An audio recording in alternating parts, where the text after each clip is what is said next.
Okay, hello everyone.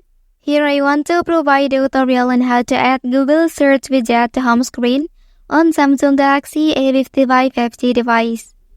Well, the Google search widget provides a convenient and quick way to perform search without having to open the Spirit browser.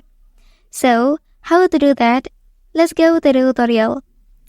Well, first of all, please don't press any screen on your home screen. Next, you can select Widgets option. So, here you can scroll down and find the Google option. Okay, so here tap on this down arrow and look for Google search widgets.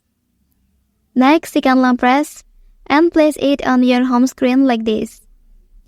Okay, so now the Google search widget on your device is successfully displayed on the home screen. Well, that's the tutorial on how to add Google search widget to home screen on Samsung Galaxy A55 5G device. If you are helped by this video, don't forget to like and subscribe to get other information from this channel. Thank you.